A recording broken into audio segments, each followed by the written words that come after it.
Alright everyone, so we already learned how to create an immutable array. In other words, an array that can't be changed. We set an array and that's our array for the rest of the program. But say we wanted to create an array that, maybe we didn't know how many things we were going to put in it, how many objects, and maybe we wanted to delete an object later on and replace it with another one. Well, if you want to do anything weird like this, then what you need to do is create an mutable array. And this is actually kind of similar to creating a regular NS array, but it's in a different class, NS mutable array. Look at that, I already filled it in. And go ahead and name it something. I'm going to name mine change me, since we can change this array. And in order to create it, what you need to do is set it equal to a NS mutable array. Of course, that's class.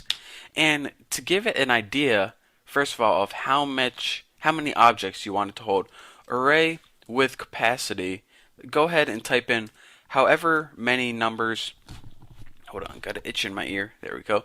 However many objects you think it's going to hold. And I'm going to set mine to default at 25. Now the cool thing about mutable array is if you add more than 25 objects, then your program is not going to freak out. It's going to automatically change the size of your array to fit the needs of your program. So say instead of 25 you accidentally put in 28 objects, it's not going to send you an error message. It's just going to automatically increase the capacity of your array. So this is pretty much just giving an idea, since we need to build something to start out. So the first thing I want to teach you what to do is manually add objects to the end of an array. Now go ahead and remember the array's name is change me, and in order to add an object to it, go ahead, there's a built-in method called add object. Pretty cool. And I'm going to be adding numbers to this array, but again, we're 43, that's just a data type. We don't want to add numbers right like that. We want to actually add objects. See, add objects. And remember, I told you that whenever you want to create a number object, you type ns number. This is from the number. Remember, we talked about number objects, string objects. Here's what you do. You type ns number and then create number with integer, and then you type in what value. And let's say our program, by the way, is going to create an array of all the even numbers from 2 to 100. So we already added 2. That's a good starting point. Let's go ahead and add 4 too, to give it a little bit of some momentum. So 4, and go ahead and do this 50 times and add 100. I'm just kidding. There's a lot easier way to do that. I mean, we already gave it 2 and 4, but now we have to do 6 through 100? No way. I'm not typing all of that manually. What I'm going to do is make a loop to automatically add the even numbers 6 to 100. So want to know how to do that? Well, you are in luck, because I'm about to show you. And I set this equal to 6. So you start at 6. Where do you end? Make sure I is less than or equal to 100. You just can't put less than. You can put I is less than 101, but just put that. And now what we want to do is we want to loop through 2 at a time. We want to go 6, 8, 10. We don't want to go 6, 7, 8, 9, 10.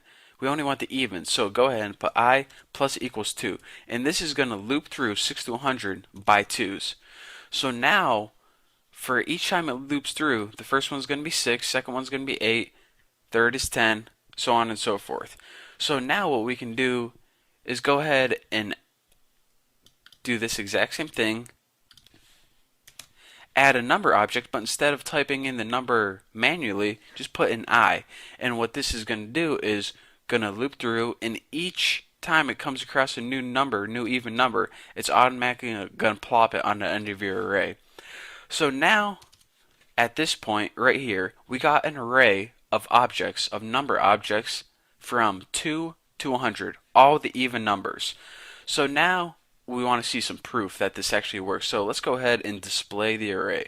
So in order to display the array, let's go ahead and make another for loop and put int x. I don't like to use int I again. Set this equal to 0. This is where we want to start. And how far in the array do we want to go? Well, check this out. X is less than, and you want to say, well, how many members are in the array? Sometimes you know, sometimes you don't. I mean, we could have put 50, but maybe it's 51, maybe it's 49, maybe something weird happened. Check this out. If you automatically want to get the length of your array, put change me, which is the array name, and count. And this is automatically going to count how many objects are in your array.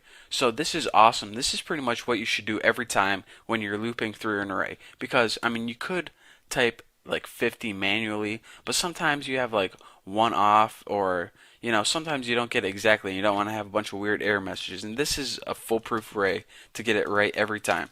And of course, we want to loop through them once at a time because remember, we're looping through the array index. And this is, of course, starts at 0, goes through 1, 2, 3, 4, 5. This isn't 2, 4, 6, 8, 10. That's what's in the array.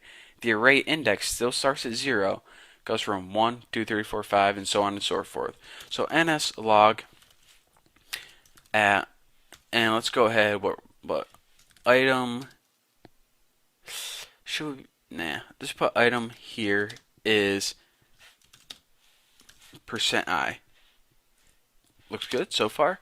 So now all we want to do is make sure you add change me object at index, and here is where you're right. Alright, if I could get this selected. There we go. Objects at index x. So what we're going to be doing right now is looping through the array, and each index or each member of the array is an object. So we're going to loop through each object, but we don't want to print out the object because, well, I'll show you. Look what happens if you print out the object. You get all this weird stuff. 1,000. This is the object right here. We want to find what the integer value in that object is. So what we want to do is, oh, it already filled in the other bracket for us. That's pretty cool. Integer value, just like that. Now remember all these 1,000. These are where the object is stored. So now let's go ahead and save and check it out. Oh yeah, beautiful program right here. The item at index 0 is 2. Item at index 1 is 4. Item at index 2 is 6. Index 3 is 8, and so on and so forth until you get 100, which is the last one. And check this out. Remember at the beginning where we said array with capacity 25? Well, I mean, there are more than 25 numbers in here, so that's the beauty. 25 is right here. So what it did is it automatically, since it's a mutable array, automatically added more room for objects as the program needed it. So that's the difference between a mutable and immutable array. Mutable ones are pretty much a lot cooler. And again, this is how you automatically add elements to your array. And this, my friend, is how you loop through each object and print out the integer value, whatever is stored at that index. So, with that being said, we are ready to move on to the next subject. I mean, this is enough with arrays for now. We got the basics of mutable and immutable. I mean, we can probably build some pretty sweet programs from now. But I don't know what I'm going to be teaching you next, but it's going to be awesome, and we are one step closer to iPhone programming. So thank you for watching. If you want any of the source code, click on the link below, and you can get it for free. So don't forget to subscribe, and I'll see you guys later.